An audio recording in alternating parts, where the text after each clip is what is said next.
অবশেষে দামোদর ব্রত কার্তিক ব্রত সমাপ্তই করা হলো।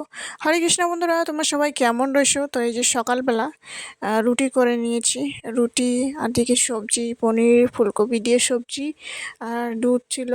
তো সকালবেলা জিলিপি আর গরম গরম রুটি ভগবানকে দিয়ে তারপর সকালবেলা প্রসাদ ব্রেকফাস্ট করে একবারে নিই। তো আজ দামোদর ব্রত সমাপ্ত করতে হবে। তো তো দোলগা মন্দিরে ওখানে সবাই মিলে ব্রত সমাপ্ত করা হব।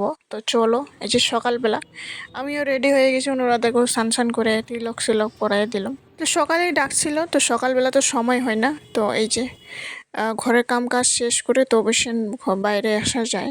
তখন বাজে 11:30 12টার মতো বাজে। সব কিছু কমপ্লিট, রান্না বান্না শুধু অন্য বানানো বাকি ছিল। তো এই যে সব কিছু সবাই রেডি করতেছিল।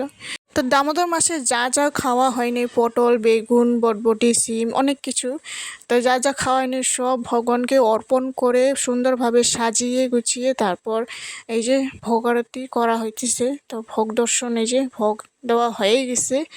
তো এই যে আজকেরও সুন্দর সাজিয়েছে জগন্নাথ বলদেব সুভদ্রা মহারানীকে, গোপাল সোনাকে।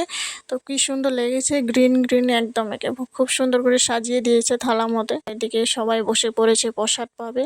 অনেক লোক এসেছিল, অনেক লোক সকালবেলা, মানে যখন ভোগ ভোগ দেওয়া শেষ হয়ে গেছে তখনই মানে মানুষ অনেকেই ছিল। তো তারপরে আগে দিয়ে তারপর আমরা এদিকে বসে পড়বো একটু পরে। তারপরে এই যে আমিও বসে পড়ি। তো তখন বাজে 4টা, দিতে দিতে 3টা 4টা বাজে গেছে অ্যাকচুয়ালি। তো আমারও বাড়ি যেতে হবে। তো এই যে আমিও একটু পরে বসে পড়ি।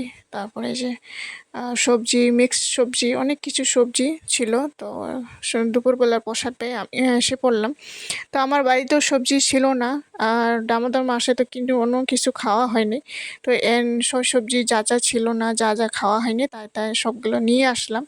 সন্ধ্যাবেলা এখন ভগবানকে আরতি সারতি করে প্রদীপ দেখায়, তারপরে যে ভগবানের জন্য দুধ সুধ গরম করে দিই কিছুটা দিয়ে, তো অনুরাধারে দিয়ে দিই প্রসাদটি। তারপর বন্ধুরা, কেমন হয়েছে ভিডিওটি অবশ্যই লাইক কমেন্ট শেয়ার সাবস্ক্রাইব করে জানাবেন। আশা করি